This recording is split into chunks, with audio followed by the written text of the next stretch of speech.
Enfim, vou falar mais um pouco aqui.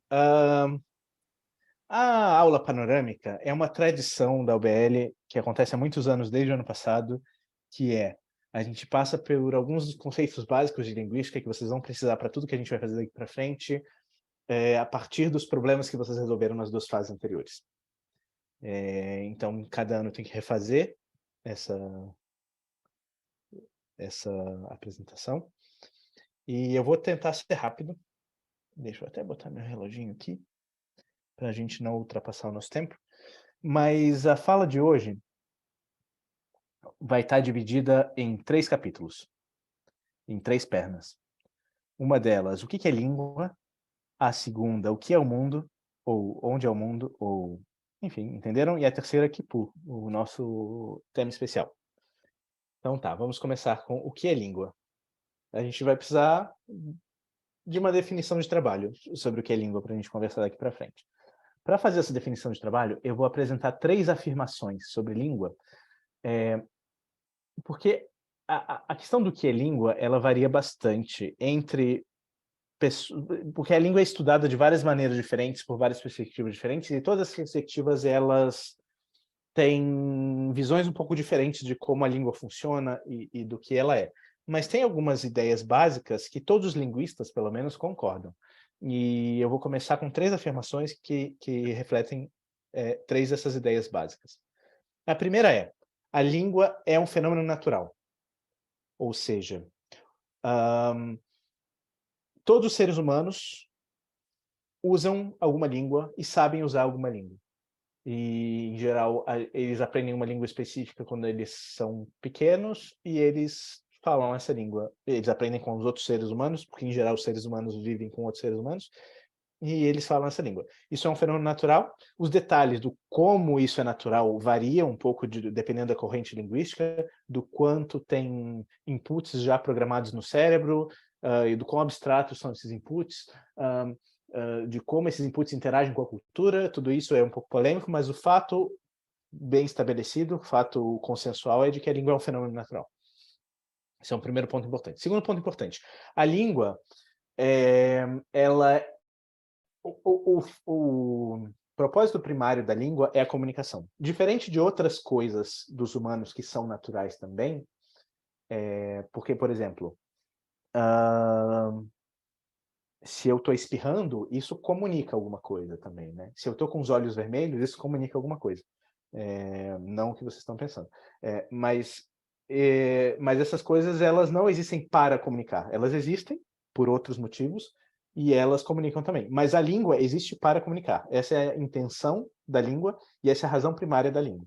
Isso também é um ponto importante. Como tal, a língua é necessariamente codependente com as relações entre as pessoas, porque afinal ela existe para a comunicação entre as pessoas, e, portanto, codependente com a cultura. Então, uma língua está sempre ligada a uma cultura. Claro que diferentes culturas podem falar a mesma língua, uma cultura pode falar várias línguas, mas, enfim, sempre tem uma relação entre língua e cultura. Esse é o segundo ponto. Terceiro ponto: a língua é estruturada, ou seja, a língua é formada por um sistema de signos. Ou seja, a língua não é só como uma fantasia de carnaval. Embora a fantasia de carnaval tenha códigos próprios, a língua é um sistema que tem uma estrutura interna específica da língua. E essa estrutura interna é um objeto, a gente vai, enfim, trabalhar sobre isso bastante. Então, a gente parte dessas 3 afirmações básicas. Eu queria dar um pouco mais de detalhes sobre a terceira afirmação, sobre a língua ser um sistema de signos. O que é um signo? Existe um campo de estudos sobre signos em geral chamado semiótica, que também surgiu no final do século XIX, junto com a linguística e junto com todo mundo. O proponente desse termo foi o Charles Sanders Peirce, um filósofo americano, e ele criou essa palavra semiótica a partir da palavra grega semeion, que significa signo, ou marca, sinal. E já no trabalho do Peirce, ele dividiu os signos em 3 tipos. Eu acho que essas 3 categorias podem ajudar a gente a entender do que a gente está falando. Então, ele dividiu assim: existem alguns símbolos que ele chamou de ícones. Um ícone, eu copiei mais ou menos a definição que ele dá. Um ícone denota um objeto por virtude de uma qualidade compartilhada entre ambos. Um exemplo de ícone, esse aviãozinho. Esse avião não é um avião, certo? É porque ele cabe na tela do computador de vocês. E um avião não cabe na tela do computador de vocês. Mas ele é um ícone de um avião. O que faz ele ser um ícone de um avião? Ele tem uma qualidade, um conjunto de qualidades compartilhadas com o avião, que no caso é a aparência. Ou seja, esse desenho parece um avião. E por isso ele é um ícone. O ícone não precisa ser necessariamente uma representação pictórica, ele pode ter outras coisas. Por exemplo, diagramas, de uma forma geral, são ícones. Metáforas, elas funcionam como ícones. Elas existem quando eu falo a vida é como um rio que corre largo e contínuo. Essa metáfora se vale do fato de que tem algumas características que um rio tem, que, se eu pensar bem, são características parecidas com as características que a vida tem. Ou seja, tem uma similaridade natural entre duas coisas, e eu uso essa similaridade para criar um signo. O que é um signo? Para criar alguma coisa que represente a outra coisa. Ou seja, no caso, eu estou usando o rio para representar a vida. Ícones de computador são ícones. E existe uma propriedade linguística chamada iconicidade, que a gente pode falar depois. Segunda classe de signos, de coisas que representam outras coisas, os índices. Um índice, na definição do Peirce, denota um objeto por virtude de uma conexão real com esse objeto. O exemplo pictórico que eu usei aqui são pegadas de um animal. Ou seja, quando eu vejo pegadas de um animal, essas pegadas representam um animal. Então, dependendo de como são as pegadas, eu posso ter uma ideia de que espécie de animal é, qual o tamanho desse animal, há quanto tempo ele passou por ali. Eu consigo extrair informações desse signo que é um índice do animal. Ou seja, pistas de uma investigação são índices. Sintomas médicos também são índices. Ou seja, uma febre é um índice de alguma outra coisa. Pode ser um índice de várias coisas, né? Ou seja, ainda a febre, ela representa a infecção estomacal, por exemplo, sendo um índice, ou seja, existe uma conexão causal entre a infecção e a febre, e é por isso que, vendo a febre, eu consigo identificar a infecção. Mais ou menos assim. A terceira categoria é um símbolo. Um símbolo denota um objeto por virtude de uma relação convencional. O que é uma relação convencional? Por exemplo, essa coisa de 5 pontos aqui, todos nós olhamos para isso e identificamos uma estrela, certo? Mas isso é porque a gente tem... Assim, não tem nada nas estrelas no céu que façam... Uma estrela no céu não tem 5 pontas. Uma estrela no céu não parece com esse desenho. Não tem nada na estrela que esteja causalmente ou visualmente conectado com esse símbolo. Mas esse símbolo ele é um símbolo aprendido na nossa cultura, ou seja, ele é uma convenção. Convencionou-se na história da arte ocidental, vamos dizer, representar estrelas com essa figura de 5 pontas, e essa é uma coisa que a gente aprende intuitivamente, e a gente olha e automaticamente a gente reconhece. Mas ainda assim, existe uma interpretação. Toda relação convencional, ela é interpretada. Interpretar significa isso, eu olho para uma coisa e vejo outra coisa. Essa outra coisa eu vejo porque enfim, tem essa relação convencional.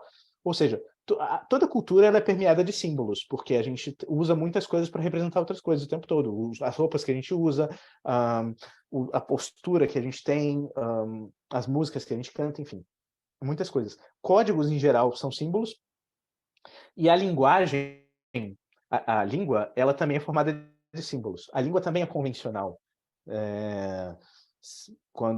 Da mesma maneira, não tem nada no ser, num cachorro, que lembre essa sequência de sons. Cachorro. Não tem nada nessa sequência de sons que seja especificamente cachorresco. E é por isso mesmo que outras línguas podem ter outros nomes para o cachorro. Ou seja, essa relação é uma relação convencional. Eu convencionei associar aquele animal a essa sequência sonora aqui, cachorro. Da mesma maneira, eu associo sequências de sons a ideias abstratas, associo a várias coisas. Ou seja, a língua ela funciona... A língua, além de ser um sistema de signos, ela é especificamente um sistema de símbolos. Ou seja, um sistema que é, na sua maior parte, estabelecido por relações convencionais. Mas tem mais uma coisa. A língua, ela não é feita de qualquer tipo de símbolo. Ela é feita de um jeito de símbolos que é o que a gente chama de dupla articulação. Dupla articulação é mais ou menos assim. A gente tem 2 planos atuando ao mesmo tempo. A gente tem uma série de símbolos sonoros, vamos dizer, os fonemas da nossa língua, elas são vários símbolos independentes, né? A gente tem o M, a gente tem o A, o T, o R, o E, o O, o F. E a gente tem poucos itens, né? A gente tem, sei lá, quantos fonemas a gente tem no português? 30? 40? Não sei. Mas não são muitos. E eles não têm nenhum significado específico. Quando eu falo M, isso não está associado a o M não está representando nada especificamente, né? O T também não está representando nada. Mas quando eu combino esses símbolos juntos, eu faço uma sequência de símbolos, aí essas sequências representam. Porque olha só, com esses poucos fonemas aqui, com esses 7 fonemas, eu consigo fazer mofo, amor, fase, feto, morte, metamorfose. Eu consigo fazer vários outros símbolos que são uma combinação desses símbolos primários, e aí isso dá um número indefinido de combinações. E aí essas combinações têm significado. Ou seja, a língua está operando nesses dois planos. Tem um plano que a gente pode chamar de plano da expressão, com poucos itens que não têm significado, e tem o plano do conteúdo, que é uma combinação desses poucos itens, e essas combinações têm significados. Ou seja, não só a gente usa símbolos, mas a língua usa símbolos que têm 2 camadas, símbolos dobradinhos. Claro que esses exemplos que eu peguei do problema matéria-esmorfo, que foi um dos problemas da prova.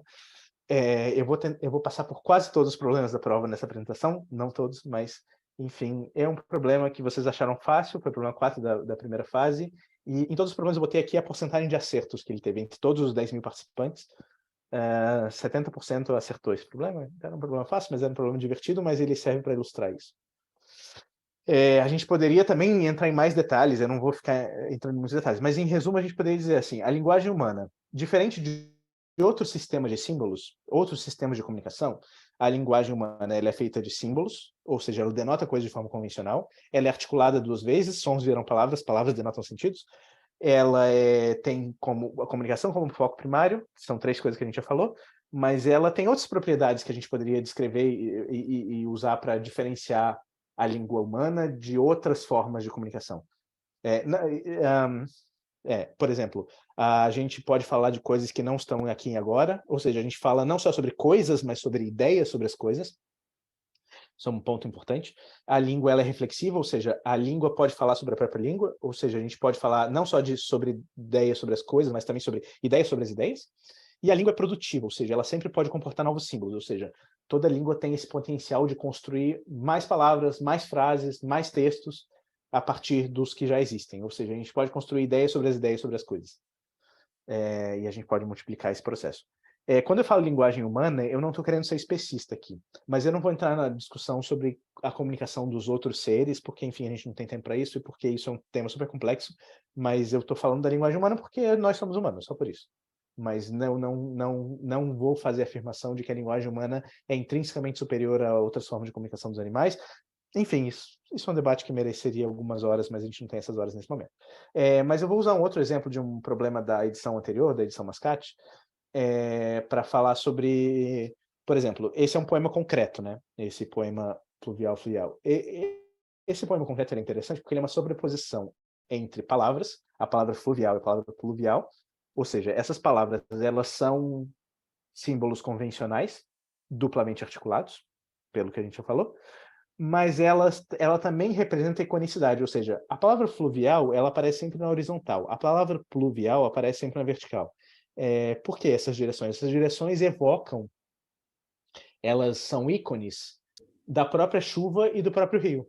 E essa é a graça do poema concreto, né? O poema concreto ele não só comunica pela convenção da linguagem, mas comunica através das formas que evocam as próprias coisas que estão sendo representadas ali. Isso, por exemplo, é uma boa maneira para entender o que é a diferença entre símbolo e ícone. Existem camadas de iconicidade na língua, né? Por exemplo, isso foi um problema da edição Iepa-Massa da Olimpíada, mas é um exemplo clássico. Por exemplo, a gente tem aqui essas 2 figuras, um A e um B. Se eu disser para vocês, uma delas se chama Taquete e a outra se chama Maluma. Qual que vocês vão dizer que é qual? E, na verdade, os linguistas fizeram experimentos com isso e viram que a maioria das pessoas diz que esse redondinho é Maluma e esse pontudo é o Taquete. Mesma coisa, uma dessas bolas se chama Mal e a outra se chama Mil. A maioria das pessoas diz que a maior se chama Mal e a menor se chama Mil. Ou seja, mesmo no nível fonético da língua, existe um grau de iconicidade. Ou seja, a atribuição de sons ela não é totalmente arbitrária. E é por isso que a gente tem uma preferência por associar certos sons a certas formas. Isso é um campo de estudos recente da linguística e super interessante, mas também não vou entrar em detalhes aqui, mas é só para vocês saberem que isso existe. Ou seja, aqui é um outro exemplo de um problema antigo também de código de linguagem de programação, porque linguagem de programação não é linguagem, né? No sentido que a gente definiu agora. Porque o regex, por exemplo, ele não tem dupla articulação, ele tem um número finito de símbolos e você faz coisas com esses símbolos, com significado fixo. Cada símbolo tem um significado fixo, que não é o caso na linguagem, né? O que tem significado na linguagem são as combinações dos símbolos. E aí não é fixo. Enfim, é isso. Em resumo, o que é linguística, então? Se língua é isso que a gente falou até agora, o que é linguística? A gente poderia dizer de forma muito simples que a linguística é a ciência que estuda a linguagem humana. Aí a gente precisaria entrar em detalhe. O que é ciência, afinal? Para dizer de forma simples, a gente pode chamar de ciência o estudo cuidadoso e sistemático da língua. É diferente, por exemplo, do seu gramático preferido da televisão. O seu gramático preferido da televisão, aquele que vai na televisão falar que você fala errado, ele não é um cientista da linguagem. Ele é só um cara chato que tá lá para dizer o que você deveria fazer. Mas se ele está dizendo que o que você faz está errado e o que você deveria fazer é uma outra coisa, então ele não está estudando a língua que existe, por definição. Então ele não está fazendo um estudo cuidadoso e sistemático da língua. Então ele não é um linguista, ele é alguma outra coisa. É uma pessoa que fala sobre a língua. A linguística, nesse formato, ela surgiu no início do século XX, no final do século XIX e início do século XX. Mas uma outra coisa interessante da linguística é o seguinte, a gente fez essas três afirmações, né? A linguagem é natural. Quando a gente fala que é linguagem natural, a gente vê que tem uma conexão direta da linguística com as ciências naturais, com a fisiologia da linguagem, com a psicologia da linguagem, com as ciências cognitivas em geral, com a física da linguagem. Ou seja, como um fenômeno natural, ele pode ser estudado pelas ciências que estudam os fenômenos naturais. Por outro lado, se a gente fala que a linguagem é comunicação, ou a linguagem é cultura, então isso é naturalmente um objeto de estudo das ciências humanas, das ciências sociais. Ou seja, a antropologia vai se interessar pela língua, a sociologia, a crítica textual, a literatura, várias outras tradições das humanidades vão estudar a língua também. Por um terceiro lado, se a gente diz que a linguagem é um sistema de símbolos, então é natural que as ciências das estruturas elas se interessem pela língua também, ou seja, a matemática, a computação, a semiótica que eu apresentei para vocês agora, essas são campos de estudos que elas não estudam nem os objetos naturais, nem o mundo das interações humanas. Elas estudam as estruturas abstratas que podem ser usadas para estudar outras coisas. É o caso da matemática, da computação, da semiótica, e essas estruturas abstratas podem ser usadas para estudar a própria língua. Ou seja, a linguística é 100% interdisciplinar, aprovado pela Anvisa. E isso é o que faz a linguística ser um objeto, como vários de vocês falaram no formulário, ser um campo de estudos naturalmente interdisciplinar. Porque, enfim, dá para olhar a língua por vários ângulos interessantes. E o mais interessante é que a gente olhe por vários ângulos. É claro que a linguagem já era estudada por disciplinas anteriores, eu também não vou entrar nessa história agora, mas essa é uma história interessante de se conversar em algum momento. A lógica, a gramática, a retórica, a filologia, a hermenêutica, a filosofia da linguagem, todos esses são nomes que vocês eventualmente vão ouvir na vida e são campos de estudo que estudavam a língua antes da linguística existir. De fato, a gente pode descrever a linguística, na verdade, não como uma ciência, mas como uma confederação de ciências.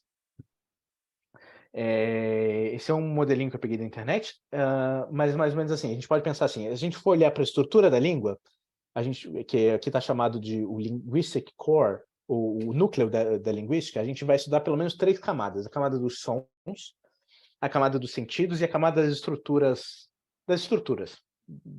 morfossintáticas, vamos dizer. Aí tem uma camada por fora, que é o uso da linguagem.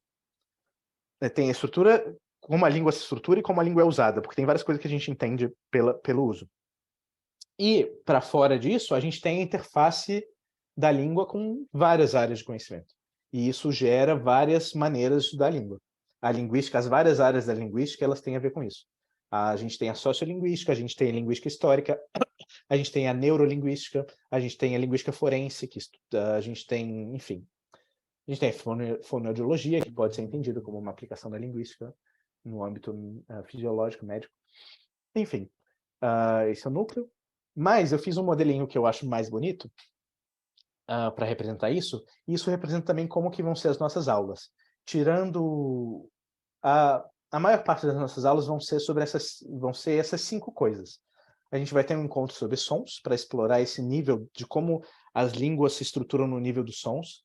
A gente vai explorar como as línguas se estruturam no nível dos sentidos, como as línguas se estruturam no nível dessas estruturas abstratas, da estrutura sintática, e como...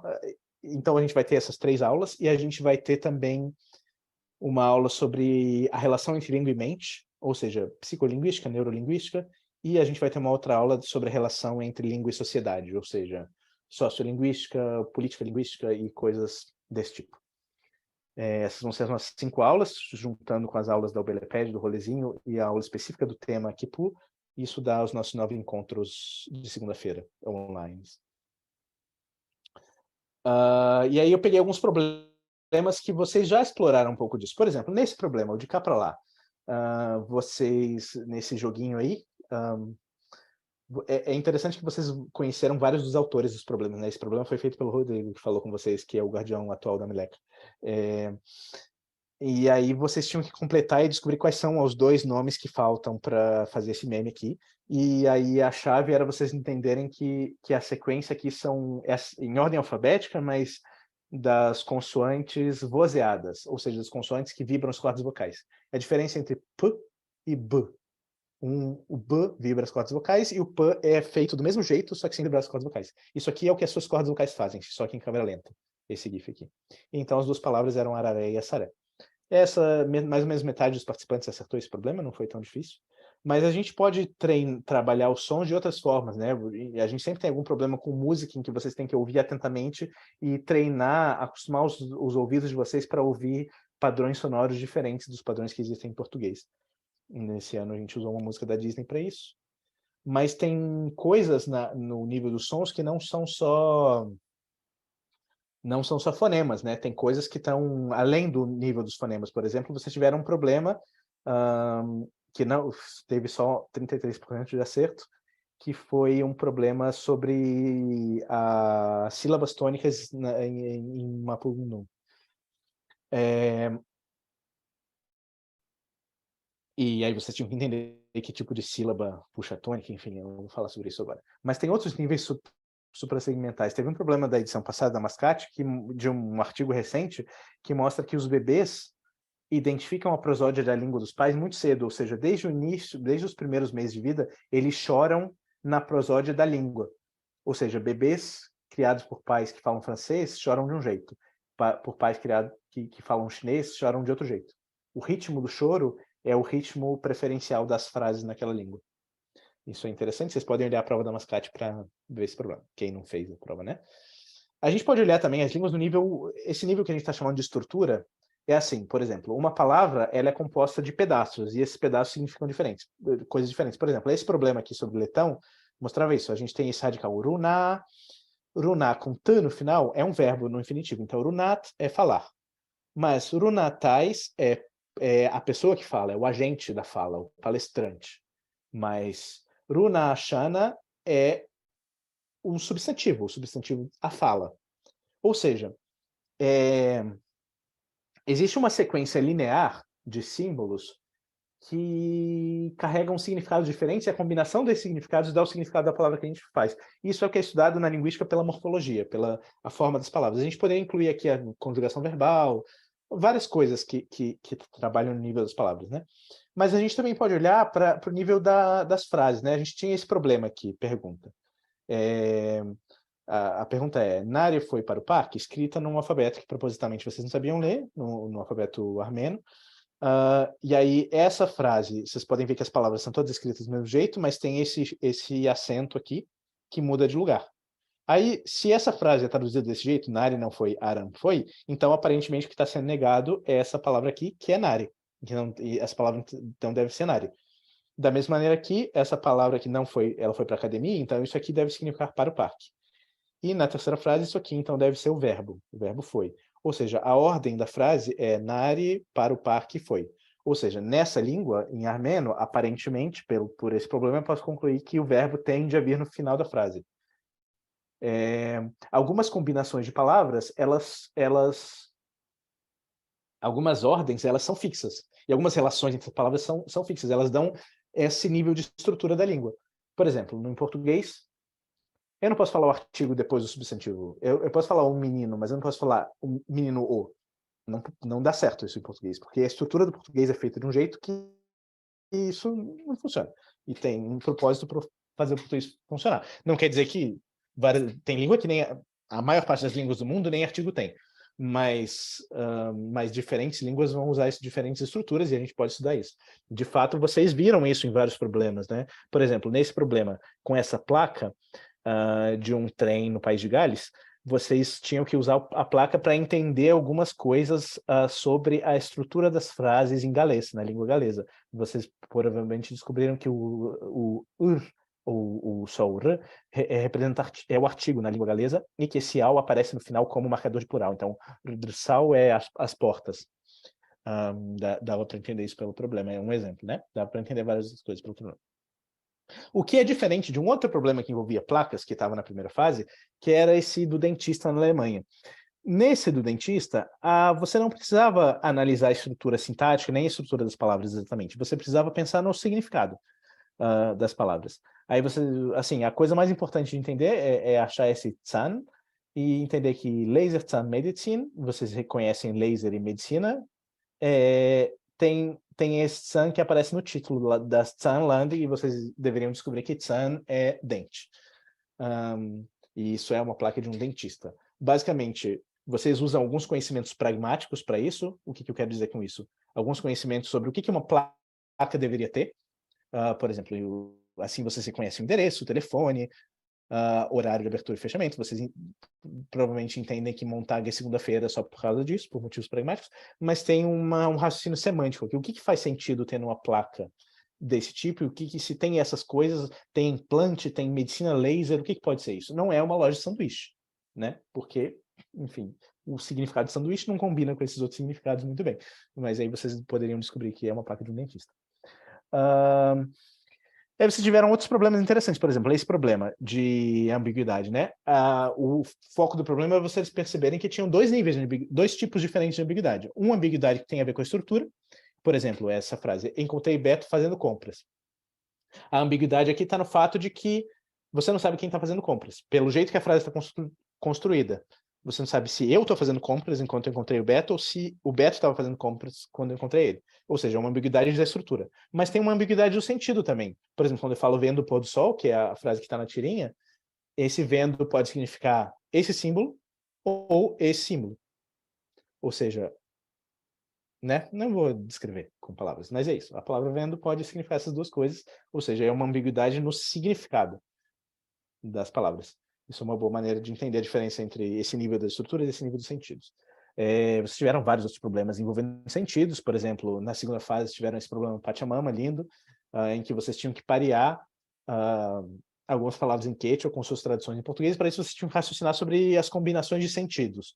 Uma das maneiras, a maneira como está no gabarito, é vocês poderiam fazer um grafo e decompondo as palavras em quechua e tentando pensar que significados fazem sentido de se combinar de certas maneiras. Mas tem esse nível da pragmática. Esse é um exemplo que eu sempre gosto, porque eu adoro esse meme, que a aeromoça pergunta café ou chá, e a pessoa responde café, e a aeromoça errou, é chá. Ou seja, a graça desse meme é justamente uma questão pragmática, porque o que a aeromoça fez, logicamente está correto, mas esse contexto de comunicação é um contexto em que a pessoa dizendo café ou chá, o que você interpreta é a pessoa quer saber o que eu quero beber. Ou seja, tem muitas coisas na língua que acontecem só pelo contexto onde a língua acontece. Isso é uma parte importante do significado das coisas. Enfim, a gente teve o problema Libras em Porto Alegre. A gente sempre tem um problema de língua brasileira de sinais. E aí é sempre importante dizer que as línguas de sinais, elas são línguas iguais às línguas normais.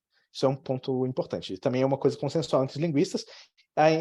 Existiu e ainda existe muito preconceito em relação às línguas de sinais nesse sentido, mas o fato é, em todos os níveis, a língua a língua de sinais é uma língua, ou seja, só que em vez de ser falada e ouvida, ela é sinalizada e vista, ou seja, os sinais manuais, eles funcionam, são símbolos duplamente articulados, tem um nível fonético, digamos, que é um nível das configurações das mãos, tem um nível de estrutura, ou seja, os sinais têm que vir numa certa ordem, tem um nível de sentidos, ou seja, funciona igual a uma língua.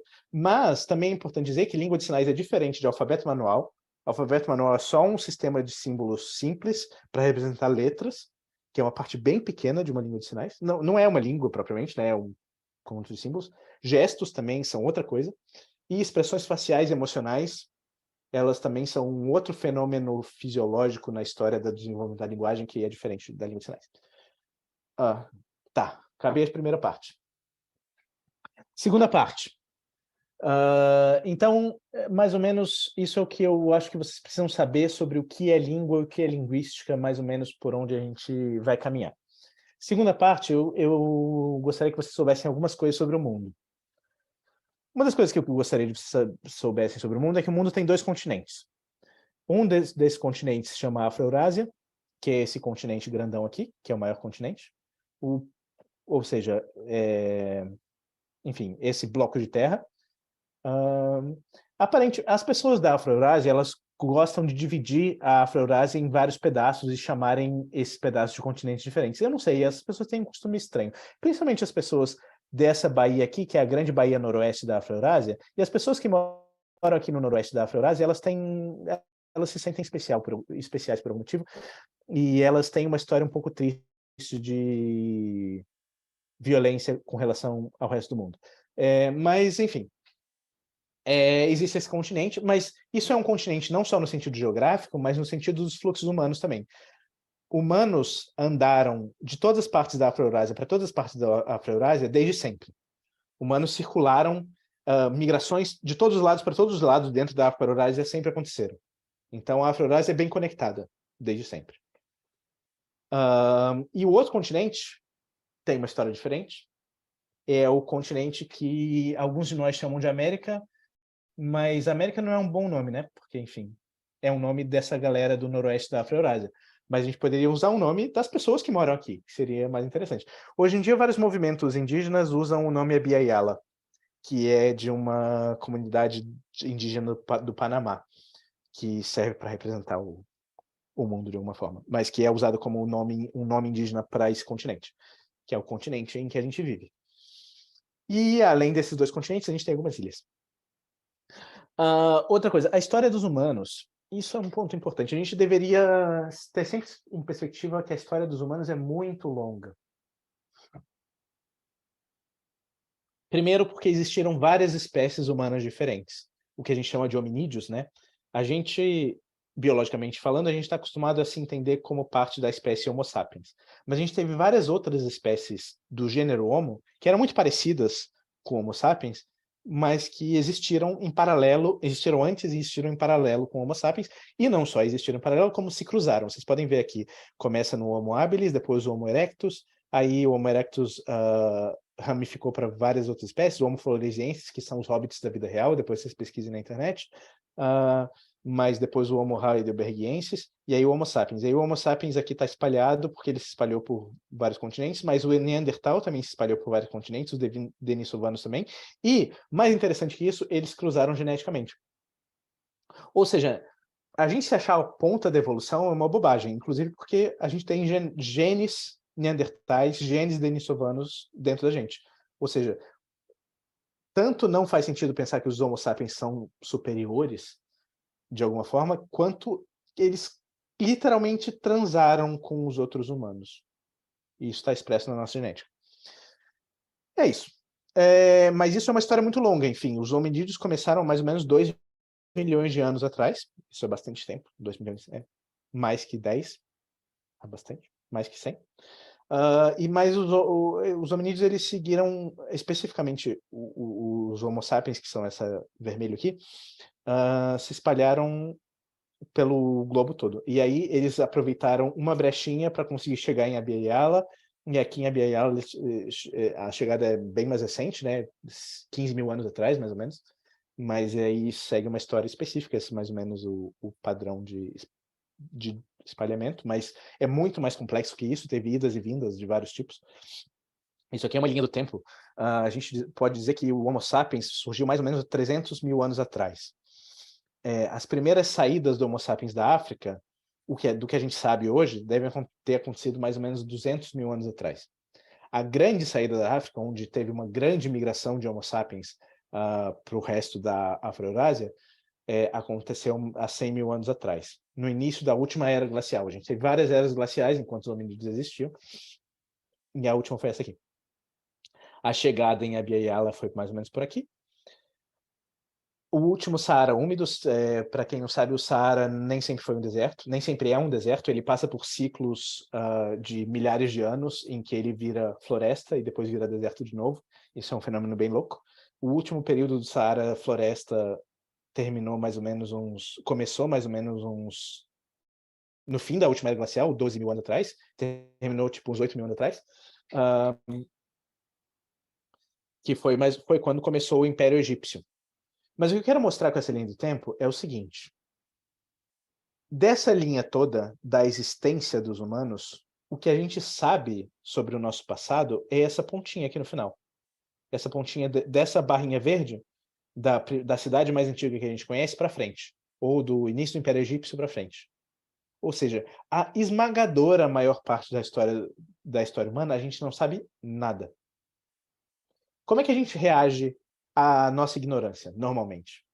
Quer dizer, a gente pode reagir de várias maneiras saudáveis, mas em geral a gente reage de uma maneira infantil e não saudável, que é diminuir as coisas que a gente não sabe, para ficar em paz. Então, mais ou menos a nossa cultura trata isso como, eram homens primitivos, era pré-história, eles só sabiam fazer, sei lá, pedra, e eles não sabiam falar direito, e eles, enfim. O que é ridículo, se você pensar que anatomicamente, fisiologicamente e neurologicamente, o Homo sapiens não mudou quase nada desde que ele surgiu. Ou seja, durante todos esses centenas de milhares de anos, os humanos eram tão capazes, intelectualmente, quanto nós. Ou seja, é um pouco ridículo pensar que 95% do tempo eles não fizeram nada de interessante. Provavelmente eles fizeram muitas coisas interessantes, de vários tipos, só que a gente não sabe. Mas é importante que a gente reconheça a limitação do nosso conhecimento. Por exemplo, quando a gente estuda linguística histórica, um tipo de boato que existe, ou tipo de delírio que existe, vamos dizer, é que as pessoas ficam tentando descobrir qual é a língua mais antiga, os primeiros humanos, que língua eles falavam. Mas não tem nenhuma condição da gente saber isso. Porque os métodos de reconstrução da linguística histórica vão até 10 mil anos atrás. Ou seja, nessa pontinha aqui. O que a gente sabe sobre a história das línguas está nessa pontinha também. A gente não faz a menor ideia do que as pessoas falavam antes. Elas falavam línguas, falavam várias coisas, só que a gente não sabe como essas línguas eram distribuídas. Isso provavelmente mudou muitas vezes. Se mudou o tanto que mudou nos últimos 10 mil anos, nos últimos 290 mil anos deve ter mudado bastante também, bem mais. É isso. Com essa perspectiva em mente, qual é a situação das línguas no mundo hoje? Hoje, a gente tem mais ou menos, dependendo de como a gente conta, 10 mil línguas faladas hoje. Dependendo de como a gente conta, porque é muito difícil dizer o que é uma língua, né? Quer dizer, se duas pessoas falam, assim, eu falo diferente de todos vocês. Cada um de vocês fala de um jeito, mas a gente convenciona dizer que a gente fala a mesma língua. Mas o que faz duas pessoas que falam de dois jeitos diferentes a gente dizer que elas falam línguas diferentes ou não? Isso é um tema complexo, mas, enfim, dependendo de como a gente define isso, o número de línguas no mundo vai variar. Mas nas definições mais ou menos consensuais entre a maioria das pessoas, a gente fala mais ou menos 10 mil línguas. Dessas 10 mil línguas, mas essas línguas estão distribuídas de uma maneira muito desigual. Metade da população do mundo fala 23 línguas. 94% da população do mundo fala 6% das línguas existentes.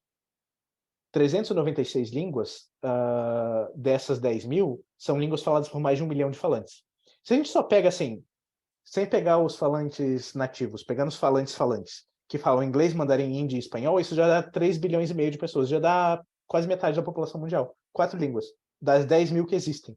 Ou seja, algumas línguas são faladas por uma grande quantidade de pessoas, e por outro lado, na outra ponta, uma grande quantidade de línguas é falada por um número pequeno de pessoas. Isso é a situação do mundo hoje. De fato, tem 3.000 línguas que são faladas por menos de 1.000 pessoas. Ser falado por menos de 1.000 pessoas é um dos fatores que a gente considera para considerar uma língua em risco de extinção. E a gente tem isso, 3.000 línguas mais ou menos em risco de extinção no mundo. Isso tem a ver com, enfim, com a história da colonização e da modernidade do capitalismo, etc. Mas também não vou entrar em detalhes aqui. E na UBL, a gente procura mostrar tanto as línguas menos faladas, por exemplo, vocês resolveram esse problema aqui no Ngompu, que é uma língua da família Yam, que é uma família pequena, aqui do sudeste da ilha de Papua, perto da Indonésia. O Ngompu tem 100 falantes hoje, ou seja, uma língua que está se extinguindo. Nesse caso, a gente mostrou como é que eles falam os números, né? E vocês tinham que descobrir que os números eram de base 6. Esse problema não teve muitos acertos, teve só 1/4 das pessoas acertou, mas é um problema legal. Por outro lado, a gente teve problema com búlgaro, né? Como são os nomes de família em búlgaro. Não só os nomes de família, a gente apresentou o conceito de patronímico através desse problema.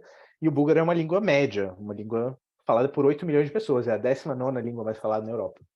É a língua oficial da Bulgária, de um país. E, por outro lado, a gente mostrou o Thai. Na segunda fase, vocês resolveram um problema sobre como as pessoas falam das horas em Thai. E o charme desse problema era entender essas expressões que são usadas para períodos do dia. Esse problema, a língua Thai tem 80 milhões de falantes, é a 33ª língua mais falada do mundo. É uma língua grande, é uma das grandes línguas. As línguas que têm muitos falantes. Ou seja, vários tipos de línguas a gente tenta abordar nos problemas da Olimpíada. E essa situação aqui que acontece. Enfim. Entre as línguas, a gente pode falar também das línguas próximas de nós. A gente teve esse problema aqui, que pô, não vou. Tem esse quadrinho aqui, essa é uma foto do lugar original, onde esses versinhos estão esculpidos numa igreja no centro da Itália, que diz assim, que pô não vou, que vou não pô, que fa não sa, desculpa, vou começar de novo. Que pô não vou, que vou não pô, que sa não fa não sa, e così il mundo mal va. É uma quadrinha em um dialeto romano. E aí, no problema, né, vocês tinham que comparar isso com as formas correspondentes dos verbos em catalão, provençal, siciliano, vêneto e romeno. Vocês poderiam também comparar com as formas em espanhol, português, francês e italiano, que são línguas maiores, mais conhecidas, com mais falantes. E a gente poderia se perguntar, isso tudo são várias línguas ou são só variações do latim? A gente poderia dizer que a gente fala latim até hoje, né? Mas a gente fala um latim com um sotaque bem específico. Mas aí, o que faz essas línguas todas serem chamadas de línguas e não de dialetos do latim? E aí, isso é um tema de pesquisa, especialmente de quem estuda política linguística. Ou seja, especificamente na Europa, isso tem a ver com a formação dos Estados nacionais. Ou seja, por que espanhol, português, francês e italiano são línguas com prestígio? E o romeno também. Porque elas são línguas nacionais. Elas são línguas que foram inventadas para serem línguas de um país. Inventadas, eu quero dizer assim, elas foram padronizadas. Claramente, as pessoas nesses territórios não falam de uma forma uniforme. Mas existe um esforço de padronização que tinha a ver com o esforço do nacionalismo. Esse processo de normatização, né? E a gente pode discutir o que é uma língua, o que é um dialeto. Tem uma frase famosa que uma língua é um dialeto com um exército, que mais ou menos reflete isso. Uma língua é o que as pessoas decidem chamar de língua, e isso é uma decisão política, essencialmente. Existem critérios linguísticos, por exemplo, inteligibilidade mútua é um critério, mas é um critério mais ou menos, porque tem muitas exceções. Um exemplo que eu gosto, por exemplo, alemão. Por exemplo, eu falo alemão. Quando eu estou na Holanda, eu basicamente entendo que na comunicação rápida da rua, eu entendo o que as pessoas falam. Quando eu vou para a Suíça, eu não entendo o que as pessoas falam. Mas se você disser para os holandeses que eles falam alemão, eles te batem. E se você disser para os suíços que eles não falam alemão, eles te batem também. Ou seja, inteligibilidade mútua não é assim, é mais ou menos. Enfim, tá bom. Tudo isso, quando a gente fala de agrupar as línguas, a gente está... existem basicamente duas metáforas que a gente usa para entender as relações entre as línguas. A principal delas, a primeira, a gente trata as línguas como as espécies biológicas. O mesmo tipo de raciocínio da evolução das espécies é o tipo de raciocínio que a gente usa para a língua. O que eu quero dizer com isso? Cada pessoa fala de um jeito. Esse jeito é sempre um pouco diferente.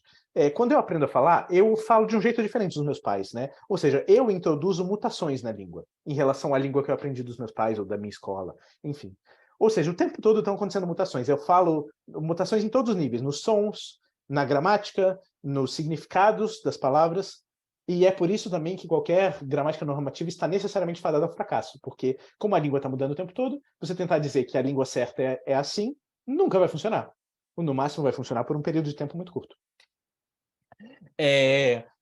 Nesse processo de mutações contínuas, as comunidades de falantes vão se dividindo, as pessoas mudam de lugar, as classes sociais separam as pessoas, várias coisas separam as pessoas, e essas separações vão gerando diferenciação. Ou seja, se eu falo de um jeito e o meu irmão, vamos dizer assim, eu falo de um jeito, eu e meu irmão a gente fala de um jeito parecido, porque a gente foi criado junto, etc. Aí eu vou viver num lugar e meu irmão vai viver no outro lado do mundo, e a gente vive 1000 anos, porque a gente, enfim, é de uma família de Highlanders, e ele, daqui a 1000 anos, talvez a gente não se entenda mais. Por quê? Porque as mutações que foram sendo geradas na minha fala vão ser diferentes, não vão se comunicar com as mutações que foram geradas na fala dele.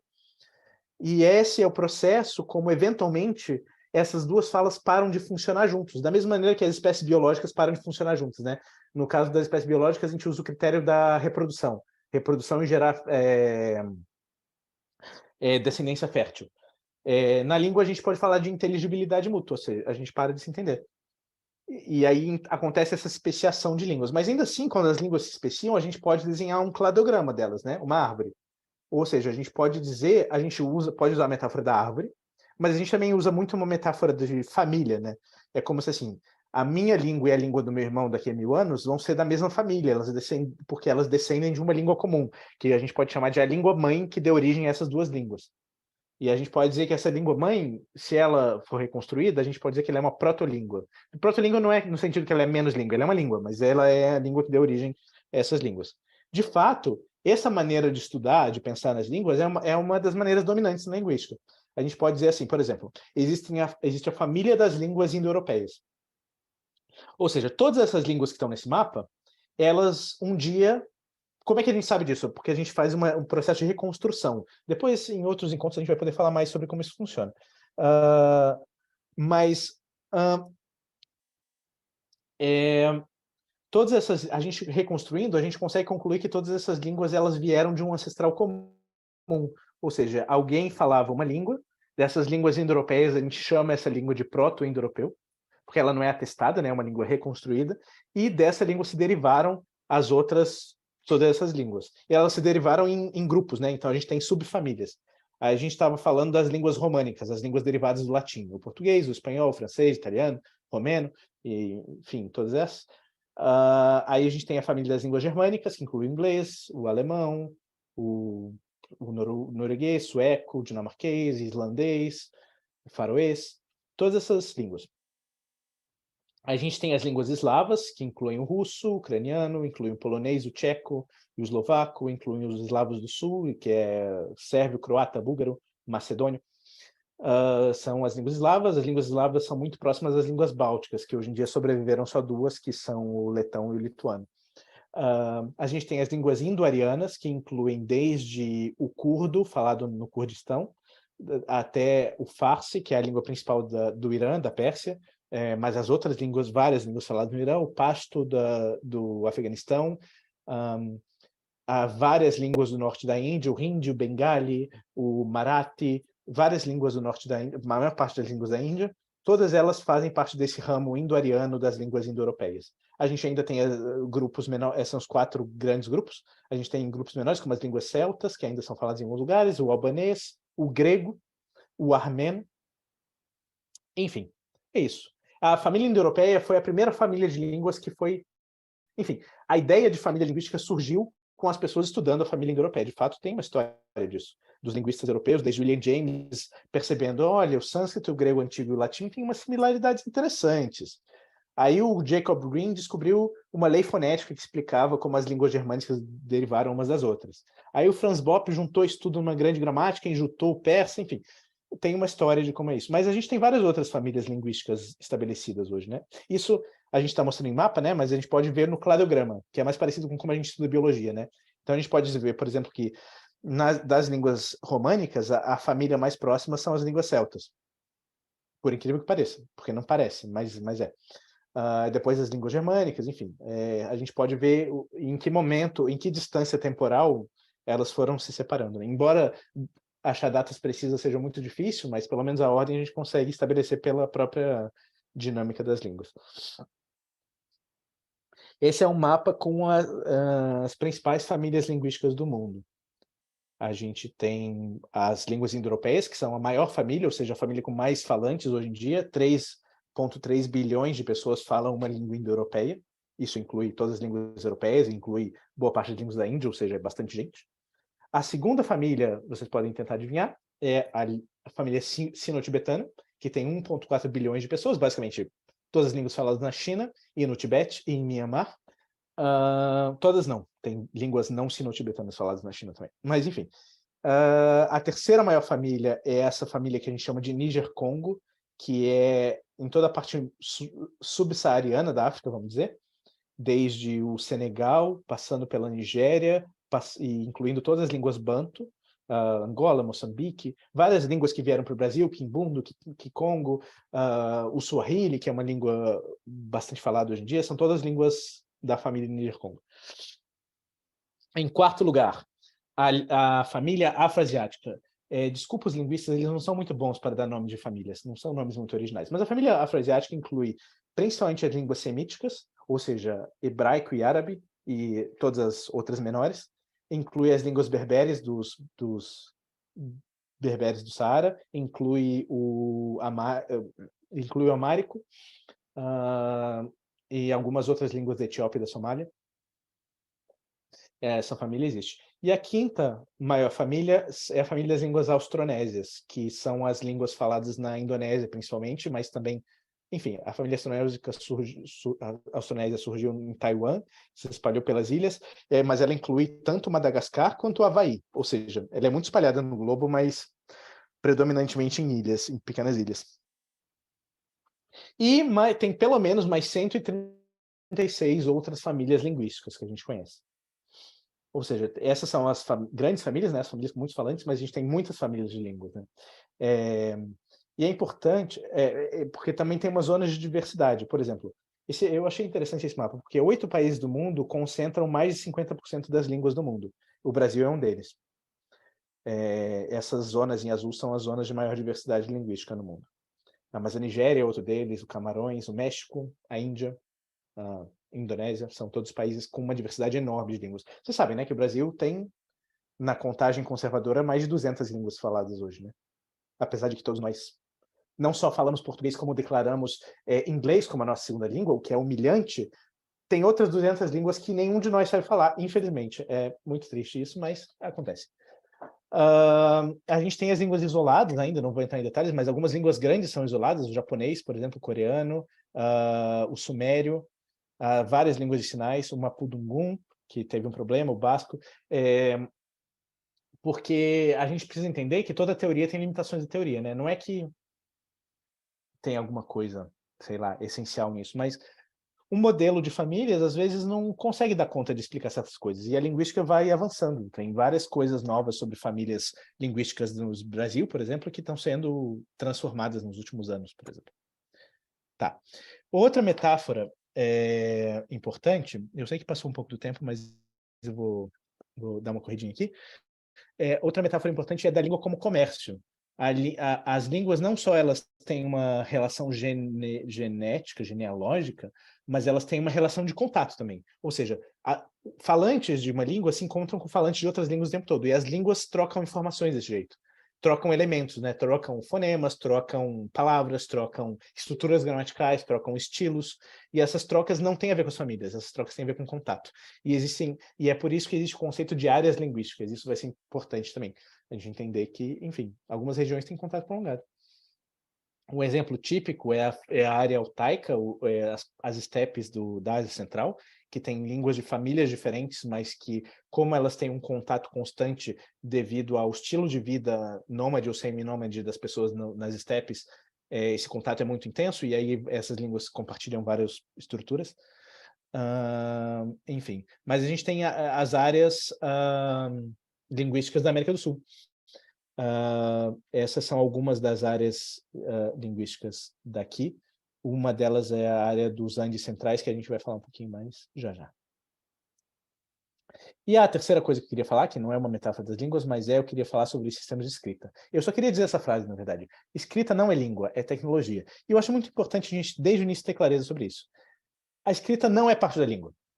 Então, quando alguém está falando sobre aprender a escrever ou sobre escrever errado, a pessoa não está falando da língua. Não, por exemplo, várias pessoas dizem a pessoa não sabe falar português porque ela escreve, sei lá, de algum jeito estranho. Mas não tem nada a ver. A pessoa fala, a língua é um fenômeno oral, ou sinalizado, no caso das línguas de sinais. Mas ela não é um fenômeno escrito. A escrita é uma tecnologia que serve para representar a língua, algum aspecto da língua, né? É um aspecto é uma tecnologia interessante que permite que o texto seja durável, possa ser relido, acessar outras pessoas, etc. Mas a escrita existe há pouco tempo, há 50 séculos mais ou menos, e só em alguns lugares do mundo. E os sistemas de escrita eles se organizam em famílias diferentes das famílias de línguas. Isso também é interessante. Mas o fato é, todos os humanos falam, porque a língua é um fenômeno natural. Mas apenas alguns humanos escrevem, porque só alguns humanos acharam de alguma forma útil ou interessante adotar essa tecnologia numa escala maior. Isso é importante para... Enfim, importante saber essa diferença. De fato, a gente hoje entende que a escrita surgiu em paralelo, não simultaneamente, mas em paralelo, em pelo menos 4 lugares no mundo. A escrita cuneiforme surgiu na Mesopotâmia, os hieroglifos egípcios surgiram em paralelo de uma forma diferente no Egito. A escrita, o que deu origem aos Hanzi, a escrita chinesa também surgiu de uma maneira separada, e os hieroglifos mesoamericanos, a gente está acostumado a pensar na escrita maia, por exemplo, também surgiram numa história diferente. E a gente tem um quinto grupo, que são as escritas brâmicas, da Índia e da Indonésia, enfim, do sul e sudeste da Ásia, que a gente não sabe direito como elas surgiram. E esse é um mapa dos sistemas de escrita no mundo. A maior parte do mundo escreve em alfabeto latino, mas não sempre. Uma boa parte do mundo escreve em alfabeto cirílico, e uma boa parte escreve na escrita árabe, e todos esses alfabetos surgiram dos hieroglifos egípcios, tanto a escrita árabe, o cirílico, o latino, o alfabeto grego, os alfabetos georgiano e armeno, tudo isso surgiu dos hieroglifos egípcios, mas a gente tem as escritas que surgiram da escrita chinesa aqui, a cuneiforme se extinguiu, basicamente. A gente tem as escritas brâmicas todas aqui, são vários sistemas de escrita diferentes, é muito louco isso na Índia, se você muda de estado, as placas têm outros desenhos. E a gente tem outros sistemas de escrita sendo inventados até hoje. A prova de que escrita é uma coisa e língua é outra, é que várias línguas que no processo de descolonização estão buscando criar seus próprios sistemas de escrita que sejam mais adequados para a língua do que o alfabeto latino. Isso é um movimento interessante que está acontecendo, por exemplo, na África, mas está acontecendo em alguns lugares das Américas. Enfim, também é um assunto para outra conversa. A gente viu alguns problemas sobre sistemas de escritas, né? A gente teve esse problema com esses 2 alfabetos que a língua georgiana usa, o Mhredruli e o Nushkuri, e vocês tinham que transliterar de um para outro. Esse problema era legal, mas só teve 36% de acerto. A gente teve esse problema da escrita Oduduwa, que é uma dessas escritas que eu citei. A língua Yorubá, até hoje, é escrita principalmente no alfabeto latino, mas existem proponentes de escritas que sejam mais adequadas para a língua Yorubá, né? Aí o problema usava uma música do carnaval para vocês entenderem como a escrita funciona. Essas são as palavras. A gente teve o problema doce escrita, que é a escrita do Toquepona, uma das escritas do Toquepona, que estava na prova da segunda fase. Era um problema fácil, mas a quantidade de acertos foi bem alta. Não tem uma porcentagem, porque, enfim, é diferente. Enfim, acabou a segunda parte. A terceira parte, rapidamente, vai ser rápido, é a parte do tema da nossa edição, Kipu. Eu preciso falar algumas palavras sobre isso também. Esse é o símbolo do da nossa edição. E a palavra Kipu, ela significa... a gente traduziu como nó, né? Mas essa palavra Kipu representa esse sistema específico de nós, que é um sistema tradicional de escrita usada no Tahuantinsuyo, que a gente está acostumado a chamar de Império Inca. E vocês tiveram um problema para entender um pouco disso, né?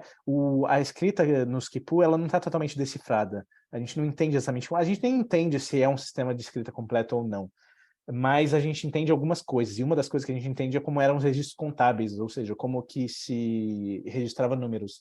E o problema que vocês resolveram era sobre isso, na primeira fase. Os incas eram muito bons com cordas, não só para escrever, mas para fazer pontes. E a gente teve, enfim, o Império Inca é conhecido por várias qualidades de logística e engenharia, e uma delas é o sistema de estradas e o sistema de correios, e que envolvia um sistema de pontes muito rico, e para isso a gente fez o joguinho das pontes, e vocês tinham que resolver esse joguinho, usando os números em Quechua, e foi divertido. Eu gostei muito desse problema. A gente teve um problema também sobre um aspecto mais político dos povos indígenas das Américas, principalmente dos povos andinos, né? A partir desse clipe. E aí tinha 5 afirmações de 5 fatos históricos importantes na história da América do Sul, e são fatos que vocês deveriam conhecer. Vocês deveriam saber, por exemplo, que a Bolívia foi refundada como Estado plurinacional, e a Bolívia hoje tem mais de 50 línguas que são línguas oficiais, e você, para ser um funcionário público na Bolívia, você tem que falar pelo menos uma dessas línguas, não pode falar só espanhol. Ou seja, tem muitas coisas importantes. Um dos objetivos das ênfases das edições da OBL é a gente jogar luz sobre alguns fenômenos, algumas histórias específicas, e nessa edição a gente quer jogar luz sobre a história da América Latina especificamente. Então, vamos poder falar muito sobre isso também. Mas a gente falou sobre as línguas também. A gente teve dois problemas, não só um, mas a gente teve 2 problemas na segunda fase com a língua quechua. Um explorando a sintaxe, as frases, né? Era um problema fácil, a maioria de vocês conseguiu fazer. E o outro problema é um problema explorando significados, a semântica do quechua, que eu mostrei já. O quechua é a língua indígena mais falada no continente de Abya, nas Américas todas. Desculpa falar América, mas enfim. São 10 milhões de falantes de quechua, isso é bastante gente, principalmente no altiplano andino. O que é o altiplano andino? Antes de falar do altiplano andino, eu queria mostrar que a gente teve um problema de uma língua minoritária, uma língua com 1000 falantes, falado na parte amazônica da Bolívia, na província de Pando, que é o Ecedia, que é uma língua da família Tacana. Também era um problema legal, que estava na primeira fase, mas, enfim, voltando. Para falar sobre as línguas, eu preciso que vocês saibam um pouquinho sobre a situação das línguas indígenas na América do Sul. As línguas indígenas da América do Sul tiveram vários nomes, e até hoje tem vários nomes, porque os europeus davam nomes do jeito dos europeus. Esse aqui é o Cristóvão Colombo chegando e encontrando as línguas taino no Caribe. E, da mesma maneira, no Brasil, as pessoas chegaram em diferentes partes do litoral e chamaram esses povos, e consequentemente as suas línguas, de vários nomes diferentes. Mas quase todos esses nomes eram só nomes diferentes para uma mesma coisa. Por exemplo, os tupiniquim são os tupi-iquim, são os tupi do lado, os tupi vizinhos. Mas tem os tupinambá, que são os tupi, que significa literalmente todos da família tupi. A gente tem os caeté, que caeté significa mata verdadeira, ou seja, era um nome que, mas todos esses são falantes de língua tupi. Os potiguara também, os comedores de camarão. E aí os tupi, eles eram um pouco preconceituosos com as outras línguas, e eles chamavam, enfim, eles chamavam as outras línguas de tapuia. E aí, em algum momento, a gente achava que tapuia era uma língua, mas na verdade tapuia era um termo genérico que se referia a várias outras línguas que não eram as línguas tupi. Porque, por acaso, em todo o litoral do Brasil, a gente tinha principalmente a presença de povos tupi. Naquele momento histórico, quando os europeus chegaram nas costas atlânticas da América do Sul. Aí os tapuí inclui o charrua, inclui os tremembé, inclui os goitacazes, inclui vários povos. Mas, enfim, essa divisão não é muito interessante, mas a divisão que eu quero dizer é, das línguas, a gente tem essa grande variedade de línguas indígenas no Brasil, e várias delas são isoladas, várias delas a gente não entende ainda como elas se relacionam com as outras, mas a gente entende o suficiente para dizer que tem 4 famílias linguísticas principais no território brasileiro. Uma delas é a família Tupi, das línguas Tupi. Essa família se originou aqui nas margens do rio Guaporé, Como que a gente sabe disso? Porque a maior parte das subfamílias da família Tupi estão aqui, ou seja, por uma questão de espalhamento, se tem uma concentração de famílias no lugar, provavelmente o lugar de origem daquela família é mais ou menos por ali. E elas se espalharam por todo o Brasil. A gente tem, principalmente na região sul do Brasil hoje, os Guarani, que são desse ramo Tupi-Guarani, da família Tupi, que incluía o tupi falado na costa do Brasil todo, quando os europeus chegaram, mas que na maior parte do território está extinto hoje. Mas os Guarani não estão extintos, os Guarani estão bem vivos e eles se espalham por todo o litoral, desde São Paulo até o Rio Grande do Sul, e por boa parte do Paraguai e uma parte do sul da Bolívia também, os Guarani. E porque existe uma coisa na cultura desses povos de que eles ficam caminhando e indo de um lugar para o outro, então eles se espalham. Então é uma família que se espalhou bastante. Outra família bastante espalhada, mas mais antiga, é a família Macro-G, que inclui basicamente boa parte das línguas indígenas do Planalto Central brasileiro. E inclui o Xavante e o Xerente, aqui do Mato Grosso, inclui o Kayapó, o Mebengocré, inclui o Funiô, que é uma das únicas línguas indígenas, a única língua indígena que sobreviveu assim no Nordeste. Tem outras que os povos estão tentando resgatar, mas isso é uma outra história. A gente tem os Machacali e os Krenak no norte de Minas. A gente tem os Chacriabá no norte de Minas, a Célia Chacriabá, que foi eleita agora, né? Mas a língua Chacriabá está meio em extinção, mas ela é bem parecida com o Xavante e com o Xerente. Enfim, são todos, tem o Ofaié, tem o Caingangue na região sul. Quem mora na região sul provavelmente conhece, já ouviu falar dos Caingangue. Eles estão bem vivos lá também. E essas são as línguas Macro-G. A gente tem as línguas Arawak, que são essas línguas faladas que têm um padrão de espalhamento engraçado, que eles estão em volta da Amazônia, no sul e no norte. A gente tem as famílias Arawak Sul, que inclui os Axanincos, os Parecius, o Aurado, o Xingu, os Terena. A gente tem as línguas Arawak do norte, tem o Baniwa, tem o Palicuri e tem o Taino, que foi a língua que o Cristóvão Colombo encontrou, que também é uma língua da família Arawak. Então, essa família Arawak ela é importante também. E a quarta grande família do Brasil e da América do Sul é a família Caribe, que é falada principalmente nas Guianas, na Venezuela, mas também numa parte da Amazônia brasileira.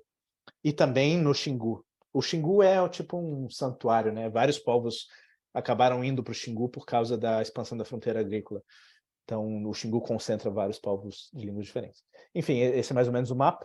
Então, a gente tem o Tupim Roxo, Macro-G, Caribe e Arawak, que são as 4 famílias que eu quero que vocês lembrem. Tem várias outras famílias nesse mapa e tem várias outras famílias menores que não estão nesse mapa.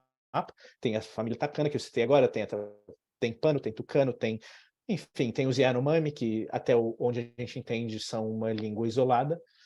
A gente não conhece a relação... São várias línguas, né? As línguas Yanomami, mas a gente não conhece a relação das línguas Yanomami com outras línguas. E esse é um outro mapa mais recente que mostra a distribuição assim mais concreta dessas línguas, né? Basicamente reservas indígenas e na Amazônia um pouco melhor. E daqui do Brasil eu queria passar rapidamente pelos Andes, para os Andes. Isso aqui são os Andes. Esse pontilhado verde é a fronteira do antigo Império Inca. E aqui tudo é a Cordilheira dos Andes, aqui o altiplano. Nos Andes, a gente tem 2 famílias linguísticas principais. A gente tem o Quechua, que era a língua dos Incas, a língua que começou em Cusco bom, das pessoas que criaram o Império Inca. E tem o Aymara, que é uma língua que até hoje é bastante falada, principalmente na Bolívia. O Evo Morales, que inaugurou o Estado Plurinacional da Bolívia, o nome completo dele é Evo Morales Aymar. Ele é de descendência aymara e ele fala aymara. Enfim, mas nos Andes a gente também tem pedaços que falam arawak, pedaços que falam caribe e pedaços que falam tupi. A gente tem guaranis no sul da Bolívia, na parte pré-andina da Bolívia. É isso. Isso aqui é sobreposição das fronteiras nacionais, né? Agora vocês conseguem ver melhor. Isso aqui é a Bolívia, isso aqui é o Peru. Eu fiz um outro mapa com zoom para a gente entender isso. Ops. Então, quando a gente fala dos povos andinos, a gente está falando principalmente dessa região aqui, que inclui o Equador aqui em cima, o Peru, a Bolívia e o norte do Chile e da Argentina. Que são os lugares do antigo Império Inca e que são os lugares que têm essa herança linguística e cultural comum e essa herança de viver, enfim, em lugares muito altos. Eu acho que vocês deviam conhecer mais esses países. Então, enfim, Cusco, né, a origem do Império Inca, aí tem Lima, que é uma cidade litorânea, que hoje é a capital do Peru. Quito já era uma cidade, Quito, que é a capital do Equador, já era uma cidade inca. E aí na Bolívia a gente tem uma diversidade enorme. A gente tem La Paz, que é a capital atual, a gente tem Santa Cruz, que é uma outra cidade enorme, que inclusive é cheia de brasileiros, que é mais perto da fronteira com o Brasil, mas que é na planície, que é numa região mais de pântano e floresta. A gente tem Sucre, que é a capital política da Bolívia, judiciária, se não me engano. A gente tem várias cidades interessantes na Bolívia. E, enfim. E esse era o Tahuantinsuyo, essa linha verde aqui era a extensão do antigo Império Inca. Enfim, e é isso. E essas línguas todas nos Andes, elas são interessantes porque elas também estão numa zona de contato. Essa é uma área linguística com bastante contato entre as línguas Quechua, o Aymara e algumas das línguas Arawak e Tupi e várias outras línguas menores, as línguas Uru, várias outras línguas que são faladas nessa região do altiplano. O que é o altiplano? Para entender isso, eu separei algumas fotos. Isso é o altiplano. O altiplano é tipo uma planície, só que muito alta. Essa planície que vocês estão vendo nessa foto, ela está a 4.000 metros de altura. E é isso que acontece. Tem as montanhas bem altas, e lá no meio tem essa planície. E esse é o território dos povos falantes de Quechua e Aymara, essas planícies. As planícies, em algumas partes elas são mais áridas, em outras partes elas são menos áridas. Mas, enfim, elas são... Tem 2 lugares no mundo que tem altiplanos. Tem o altiplano andino e tem o altiplano do Tibete, que também é outra cultura interessante, linguisticamente e culturalmente. Isso aqui é uma foto da Ilha do Sol, que é, na cosmologia Quechua, é o lugar onde o mundo nasceu, onde os humanos surgiram, que foi começou nessa ilha, nesse lago, que fica também a 4.000 metros de altura, mas é um lugar bonito demais. E vocês podem ver esses terracinhos aqui, que são o método de plantação dos Incas, que é um método conhecidamente super interessante, de curvas de nível. Isso aqui é uma ruína em Samaipata, que é uma cidade na zona pré-andina. Aí vocês podem ver que aqui já tem mais floresta, né? É na transição entre floresta e... Porque os Andes, os Andes terminam na Amazônia, né? Então, é interessante essa transição. O fotógrafo dessa foto estava, enfim, passando calor. Isso aqui é Cusco, que era a antiga capital do Império Inca, e é incrível como essa capital foi construída na forma de um jaguar, de um puma, enfim, uma onça. Falando em português, uma onça. E o monte do lado da cidade era a cabeça da onça, enfim, é incrível isso. Vocês deveriam ir lá. Quer dizer, hoje isso não fica tão claro, porque hoje o Puma é um pedaço pequeno da cidade de Cusco, que hoje é muito maior do que na época dos Incas. Isso aqui é a cidade de La Paz, para vocês não acharem que eu estou mostrando só a natureza. E uma coisa incrível de La Paz é o sistema de teleféricos, que é o metrô deles, já que é uma cidade... La Paz é muito louco, porque tem bairros que a diferença de altura entre os bairros é 1.000 metros. Ou seja, tem um bairro aqui, você sobe 1.000 metros, tem outro bairro lá em cima. Porque é uma cidade, enfim, coisas que acontecem nos Andes. Isso é bem interessante. E aí não faz sentido nenhum ter metrô debaixo da terra, por causa do desnível, mas faz sentido ter teleférico, e o sistema de teleféricos de La Paz é super legal. E, enfim, mas o recado que eu queria com essas fotos é, nas próximas férias, em vez de ir para Disney, vão para os Andes. Vão visitar a Bolívia, vão visitar o Peru. Eu espero que as fotos tenham sido persuasivas. E é isso. Anhai ou grazie. E isso é o que eu tinha para dizer nesse primeiro momento.